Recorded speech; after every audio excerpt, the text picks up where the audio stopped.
Hello, my name is Steve Miller. I'm a math professor at Williams College, and this is the third of the morning session of Teachers as Scholars. And so what I want to do now is I want to talk about extending the Pythagorean theorem. So this is a lecture that I have given many, many times.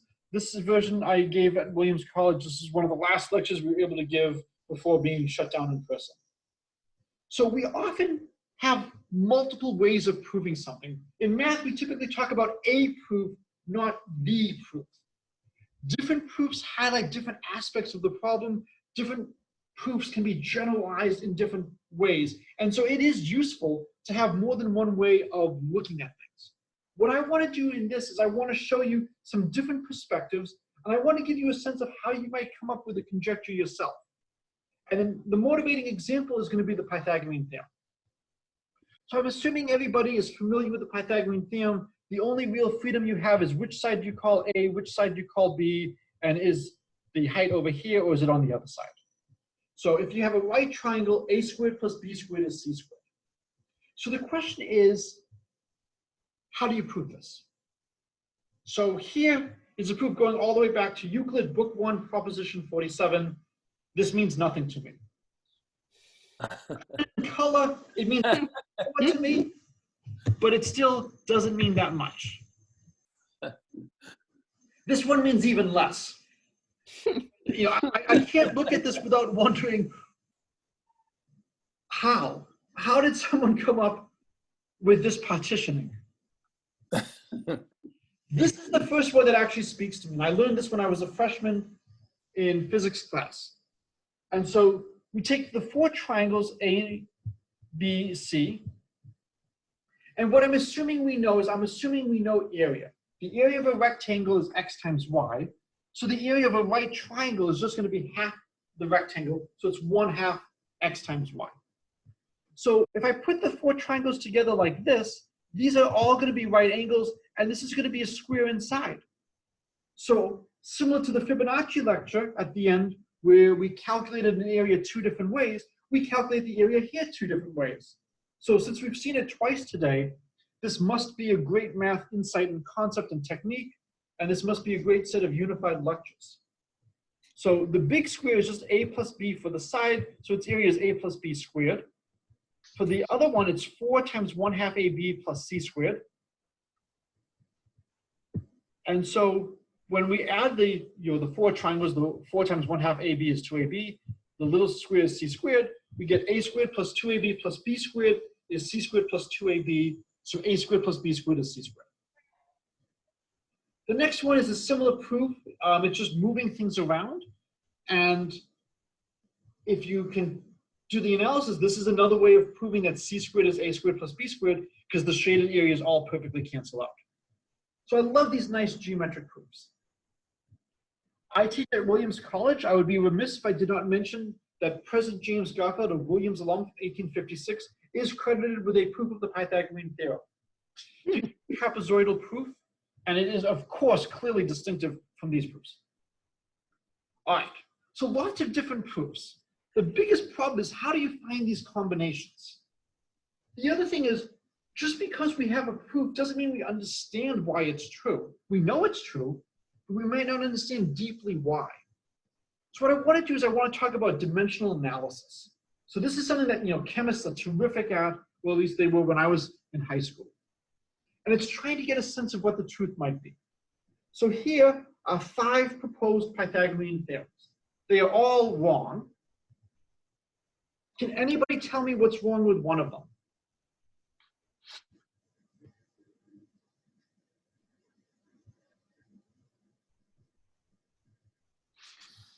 So can you choose one of the 5 and tell me why this could not possibly represent reality?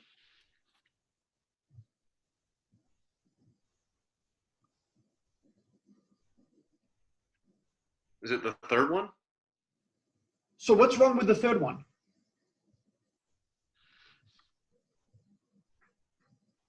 I would think you would have to have C squared minus B squared equals A squared. So one of the dangers here is that this could be negative if B is less than A. I'm sorry, B is greater than A. But no matter what, this is telling us that C is larger than A. I'm sorry, C is smaller than A. So the largest side is A. And sometimes C squared is going to be a negative number. So in the words of Monty Python, the third one is right out. What about the second one, A squared plus 17B squared? Does anything seem strange about that?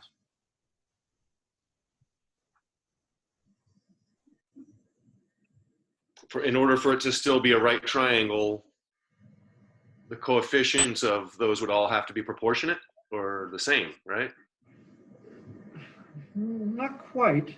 No. So this goes back to something we were talking about with the mean a moment ago. It's asymmetric. You know, the role of A and B, we would expect them to be the same in the formula. We shouldn't be able to tell which side is which. So the 17B squared seems a little surprising. If I look at units, if A, B, and C are in meters, what's the units of C squared?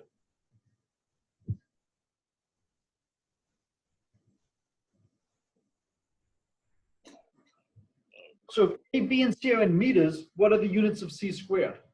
Meter squared. Meter squared, but A to the 17th has units. To the 17th. So the units don't work. The last one is more subtle. For any triangle, the sum of any two sides is greater than the remaining. So A plus B squared is A squared plus 2AB plus B squared. So over here, C is too large.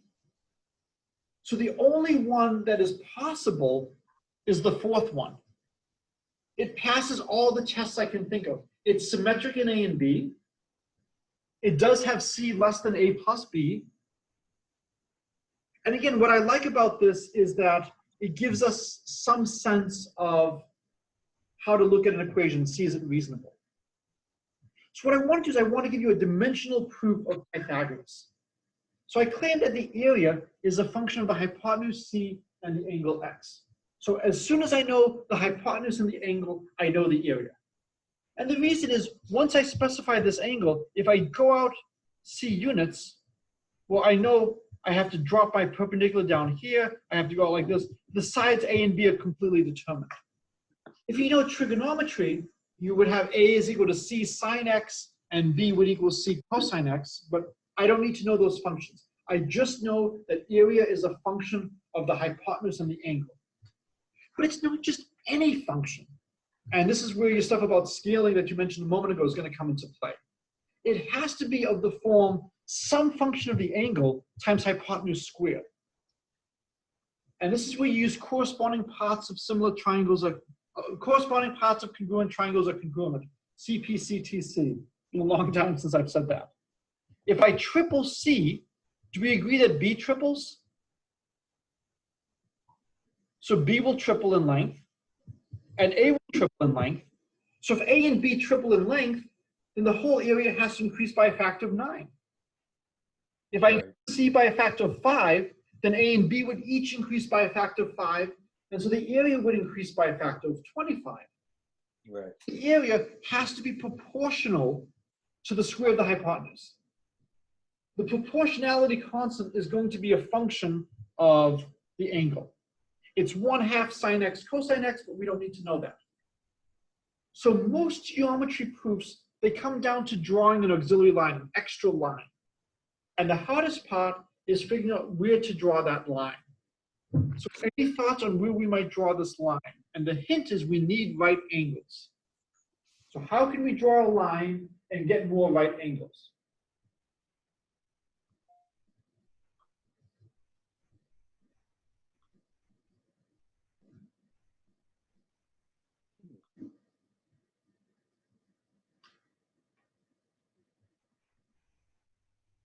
So this is the hard part. Well, we've got 3 corners. Yes? No, bad guess. Go ahead. Well, we have 3 corners. If I try to draw something from here, well, I'm already getting a right angle from this point here coming down, right? Right. I'm already getting a right angle from this point coming over. So maybe I should try to get a right angle from here. How could I draw a line from here? I draw it up to the hypotenuse. And again, I'm trying to show why this is a reasonable thing to do. The other two vertices are already giving us right angles. This one was giving us a right angle down here as well, but not where, but maybe there was a good way to go out because it wasn't coming out to a right angle here. It wasn't coming out to a right angle here. There was another way. So I'm going to give these triangles the boring names, triangle 1 and triangle 2. And if this angle is x and this is 90 minus x, so this is x. So the three triangles are all similar.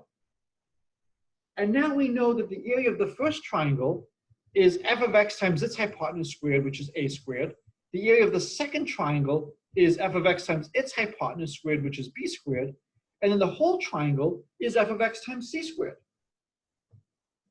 And notice that this is the same thing we've done in the previous two lectures. It's like a one-trick pony. We keep looking at an area, we divide it up, and we calculate something two different ways. And then f of x is not 0, because if f of x was 0, all the triangles would have 0 area, so we can divide by it, and we get a squared plus b squared equals c squared. So as another example, if you ever do physics, you imagine you have a pendulum. So what quantities do we have at play? We have the force of gravity coming down in meters per second squared. We have the angle x in radians. We have the length of the bob in meters. We have the mass of the bob in kilograms.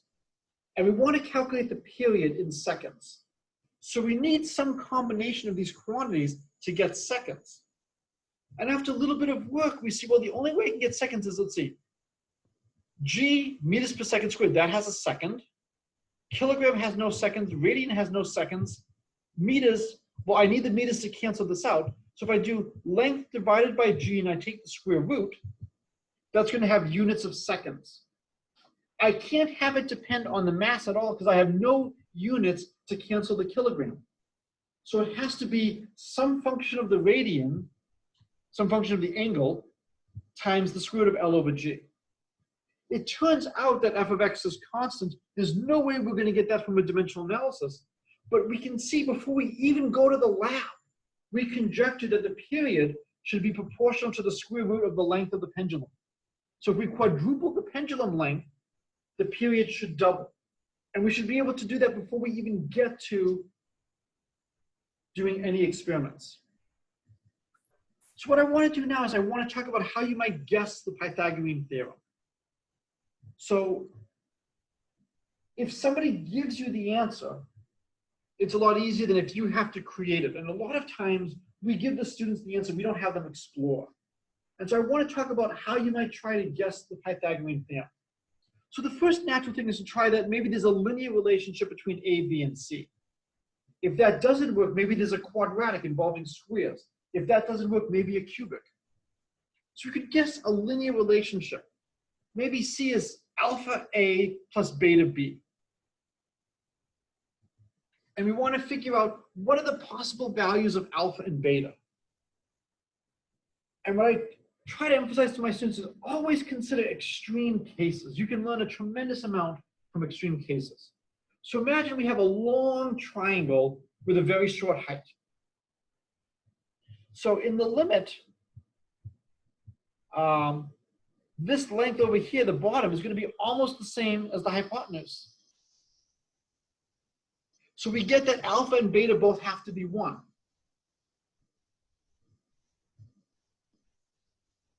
And that will be nice and symmetric.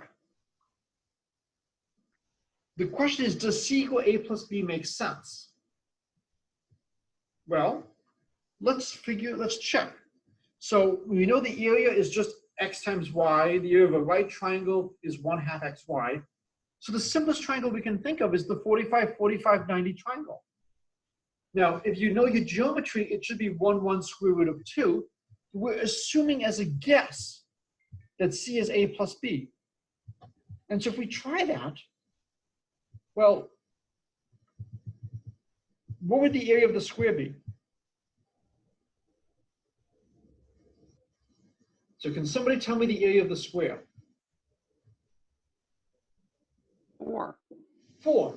And you got that, I assume, by multiplying length times width. Mm-hmm. Is there another way to calculate the area of the square?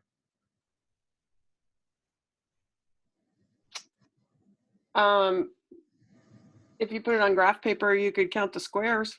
Well, we could do that, but I'm saying look at the other labels we have on this. We have 4 things labeled 1. Could we use those things labeled 1 to calculate the area? Of the entire square? Yeah.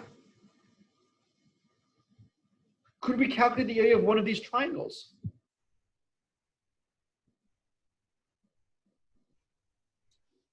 Yes. Yeah, what's the area of a triangle? 1/2 of 1 squared. 1/2 of 1 squared. So each triangle has the area 1/2. We have 4 of them. So the area is 2. 2. But the area is also 4. So we've just shown that the area of this square is both 2 and 4. That's impossible. So it can't be linear. We can try quadratic. And if we try quadratic, if we consider special cases as before, we get alpha equals beta equals 1, but we don't know what gamma is. So we try our triangle before, 45, 45, 90 triangle. And so we take A equals B equals 1, and the hypotenuse will be C. So if we're taking areas, if we want the area C squared to equal 4 times 1/2, we get C squared has to equal 2, or C is the square root of 2. And so when we put that in, we see that gamma has to equal 0. And so we get C squared is A squared plus B squared. This is not a proof of the Pythagorean theorem. This just says if we are going to have a quadratic relation, the only thing possible is C squared equals A squared plus B squared, and now try to prove it. And so what I like about this is it gives you a sense of what you should try to prove. And then we went through this earlier, so I'm going to do this very quickly. Just because you have some evidence does not mean that you have a proof. And here was an example where it looked like the way you divide 2-digit numbers, if they have the same number on the opposite diagonals, just cancel. No, that's not always true. So just because we're building up evidence does not mean we're building up proof.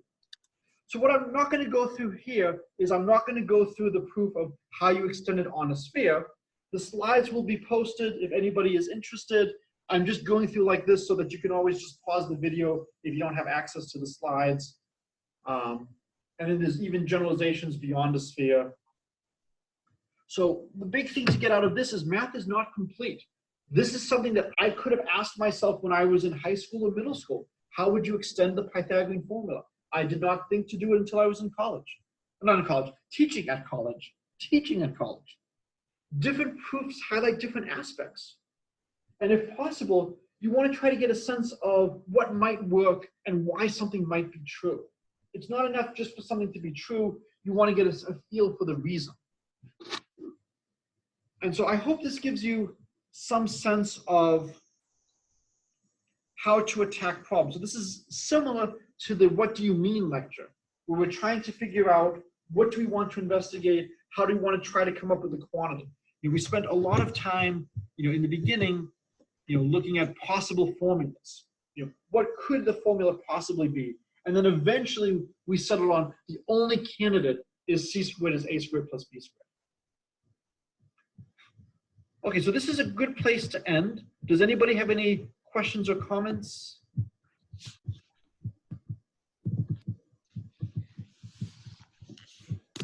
Okay. All right, what I'm going to do is I'm going to just pause the recording. So what I'm going to do is I am going to upload this. The other videos have already uploaded. I think this would be a good time to break for lunch, if that's okay with people. Is this too soon, or? No, it's fine. Okay. You want to do an hour and come back at, say, 12:20? Sure. All right. I have one quick question. Yes. An ex-colleague of mine, Peter Newby, was supposed to attend. I saw he sent an email this morning saying that because of childcare he couldn't. But I was going to try and encourage him to jump in. It's not too late, right? He could jump in. No, not at all. Not at all. And if he wants to have a kid with him, we can work the kid into the lecture. The next one is going to be on games. His daughter is super cute too, so it'd be worth it. I mean, you saw my daughter. I mean, if he wants to rumble, he can rumble. But I mean, that's the whole point. And in fact, I think it would be great if his daughter joined. Yes. We're trying to get stuff that will be accessible to kids. Favorite experience was I taught an independent study at Williams a few years ago. on writing a probability textbook, which has since been published. I love the fact that Williams would not allow this to count as a writing intensive class for students for graduation. Hmm. You know, all the writing they do, which is thrown away, that counts. But actually working with me and a publisher, no, that doesn't count. Hmm. We spent an hour in our first meeting on one sentence, just talking to the students about how do you write. And so if we have young kids, if we actually have the target market for the audience, target audience for these lectures, I think that's wonderful. Cool. All right then. Well, See you guess we'll all. see you So after more lunch. the merrier. So I will see you all at 12:20. Thank Great. Thanks, Stephen. Take care. you. Bye. Bye.